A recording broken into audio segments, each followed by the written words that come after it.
He didn't just fall. He didn't just get jumped. Bron Breakker was erased, laid out, motionless, eyes glazed. And if you think this was just another raw angle, then ask yourself this right now: why did the cameras cut away so fast? Why were the commentators suddenly lost for words? And why does WWE desperately want you to forget what you're about to hear? Because what happened to Bron Breakker wasn't chaos. It was calculated. And whoever did this wasn't trying to make a statement. They were trying to end a vision. Before we go any further, let me ask you something simple. Do you think this attack was planned weeks in advance, or was it a last-minute audible gone horribly wrong? Drop your answer below, because by the end of this video, you might change your mind. Bron Breakker came into Raw carrying momentum that felt unstoppable. Not hype pressure. The kind of pressure that bends locker rooms, rewrites plans, and makes veterans nervous. Every week, he wasn't just winning. He was dominating. Short matches, brutal finishes, no wasted motion, no mercy. And slowly, quietly, the narrative started forming.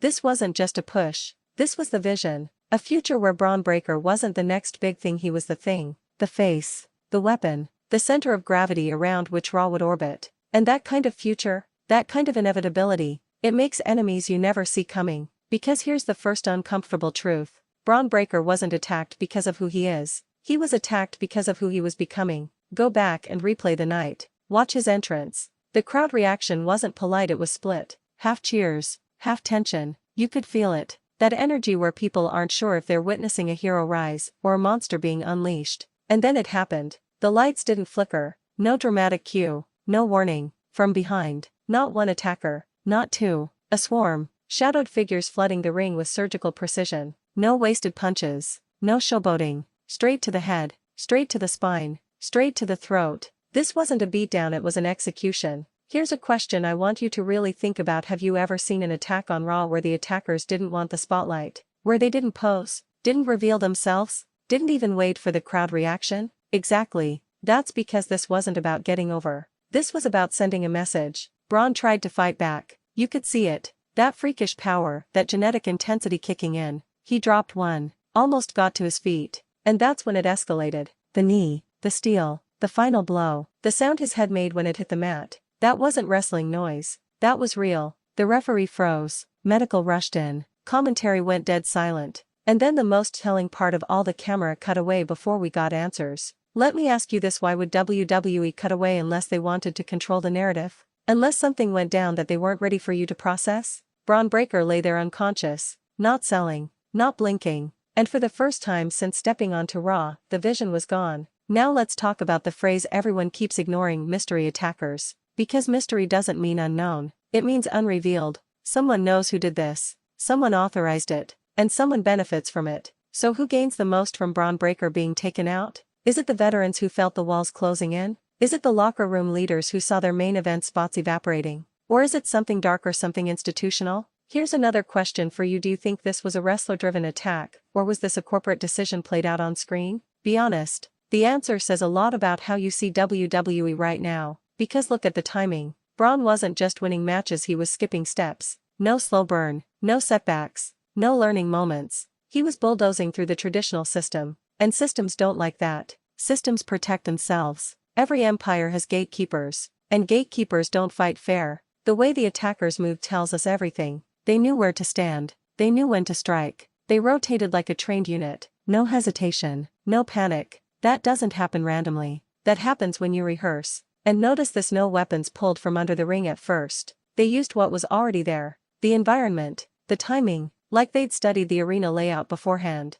Let me throw this at you: does this remind you of any past WWE takeovers? Any moments where the company reset a rising star by force? Because history doesn't repeat, it rhymes. After the attack, what did we get? No immediate update. No interview. No authority figure explanation. Just silence. Silence is never accidental. And while the world waited for medical updates, social media exploded, clips slowed down, frames analyzed, fans arguing, and buried in all that noise was the real fear. What if this wasn't a storyline injury? What if the line got crossed? Now here's where it gets even more unsettling. Reports backstage described the locker room as uneasy, not shocked, not angry, uneasy, as if people knew this was coming but didn't expect it to be that brutal. Ask yourself how many people would have to be involved to keep something like this quiet. Exactly. Bron Breakker represents something WWE has been flirting with for years: raw intensity over polished presentation, power over politics. And when something threatens the balance of power, it gets neutralized.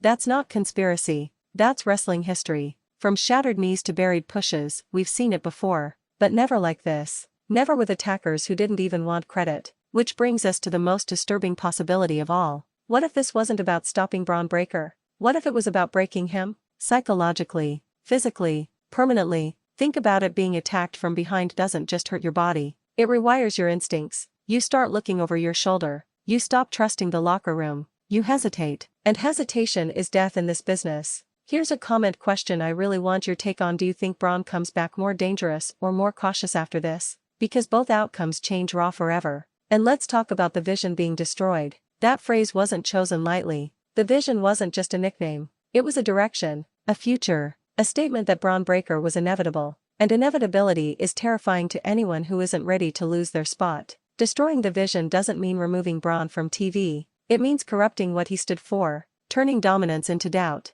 turning confidence into paranoia, turning the crowd against him. Imagine Bron returns. The music hits. The crowd reacts, but it's different. Not explosive, curious, uncertain. Because now there's a question mark where certainty once lived. And that's exactly what his attackers wanted. Let me ask you this: if you were one of the mystery attackers, what would your endgame be? One match? A rivalry? Or complete control of Raw? Because this doesn't feel like a feud. It feels like a hostile takeover. Notice how no one has stepped up to defend Bron. No allies. No locker room justice. Just quiet concern and distance. In wrestling, silence is guilt. And as the days pass with no answers, the tension grows. Because the longer WWE waits, the more dangerous Bron Breakker's return becomes. And he will return. The question isn't when. It's what version comes back. The powerhouse rookie? The cold-blooded enforcer? Or something far worse, a man who no longer plays by the rules? Here's another one for the comments: should Bron go after the attackers one by one or demand all of them at once?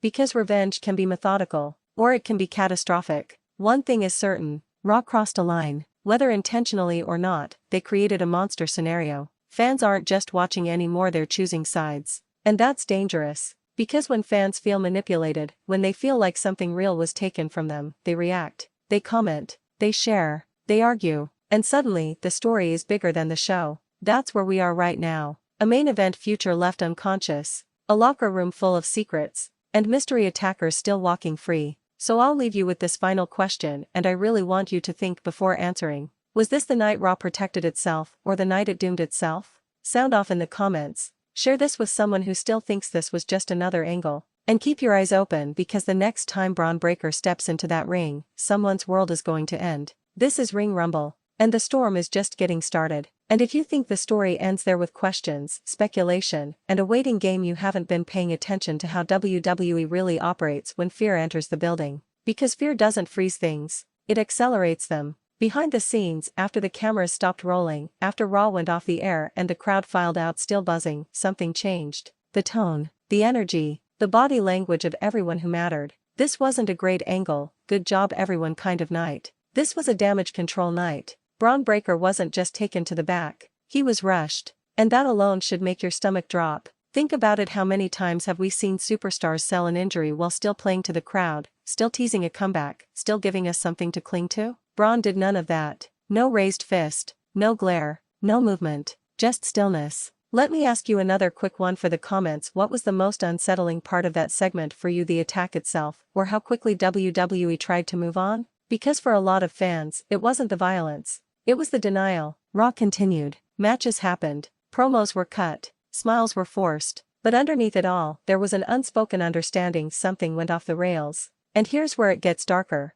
Multiple superstars were seen avoiding interviews that night. People who usually talk, silent. People who love attention, gone. Almost like they didn't want to be on record saying the wrong thing. Because when mystery attackers strike like that, the locker room doesn't just wonder who did it. They wonder who's next. Bron Breakker's rise wasn't subtle. It was loud, aggressive, inescapable. And when someone like that gets taken out in such a ruthless way, everyone else starts doing math in their head. If it can happen to him, it can happen to me. That's how paranoia spreads. Now let's zoom in on something fans haven't talked about nearly enough: the placement of the attack on the show. This didn't happen in the opening minutes where chaos is expected. It didn't close the show where cliffhangers live. It happened in that dangerous middle ground where stories are supposed to build, not explode. Which tells us one thing: this wasn't designed just for shock value. It was designed to infect the entire show. Every segment after it felt different because it was different. Bron's absence was louder than any promo. His silence drowned out the rest of the night. So ask yourself why choose that moment unless the goal was to destabilize Raw from the inside out.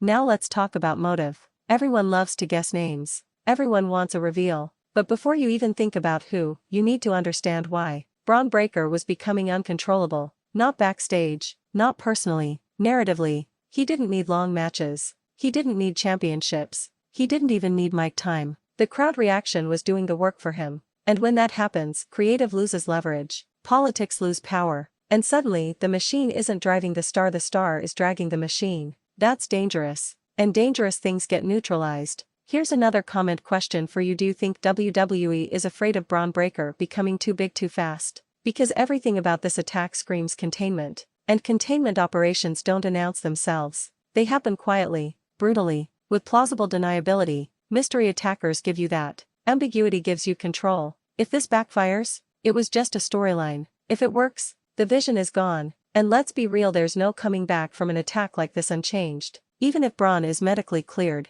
even if he's physically fine, mentally, that's a different battlefield. Imagine being the guy everyone said was inevitable, the future, the next face of Raw, and then in one night, you're reminded that the locker room isn't a meritocracy, it's a jungle. You don't just win matches, you survive politics, you survive alliances you didn't know existed, you survive enemies who never show their face, and Bron Breakker just learned that lesson the hardest way possible. Now let's talk about the attackers again, because the more you break it down, the stranger it gets. No theme music, no masks that screamed gimmick, no exaggerated movements. They blended in, which raises a terrifying possibility. What if we've already been watching them every week? What if the people who destroyed the vision are hiding in plain sight? Tag teams, mid-carders, background players, guys you'd never suspect because you're too busy watching Bron. That's how real ambushes work. And the fact that WWE hasn't rushed to reveal them? That tells me this is a long game, a slow burn designed to keep Bron and the audience on edge. So here's a big one for the comments. Would you rather see the attackers revealed all at once or slowly over weeks as Bron hunts them down? Because both paths lead to chaos.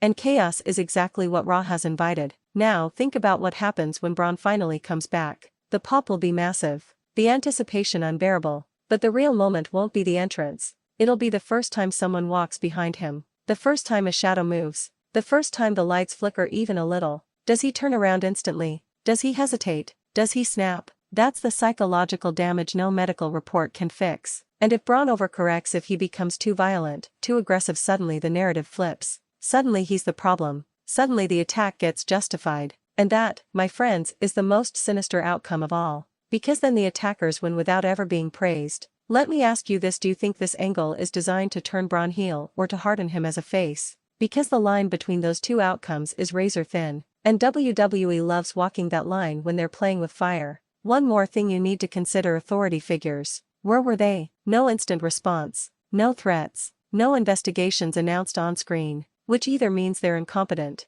or complicit. And if you think that's too far-fetched, remember, wrestling has always reflected power structures. When authority stays silent, it's usually because silence benefits them. Bron Breakker was rewriting the hierarchy. Now the hierarchy has pushed back. So here we are. A future star left unconscious, a vision shattered, mystery attackers still roaming free, and an audience more invested than ever because something about this feels uncomfortably real. That's why people are angry. That's why people are arguing. That's why this moment refuses to fade. And that's exactly why you're still watching. So before this video ends, I want one last thing from you, and don't skip this. If you were booking this story, what's the first thing Bron Breakker does when he returns? No safe answers. No corporate logic. What should he do? Drop it in the comments. Argue it out. Share this video with someone who thinks they've seen it all, because Raw just proved there are still lines that can be crossed. The vision was destroyed, but from the ashes of destruction, something far more dangerous might be coming. And when it does, Ring Rumble will be right.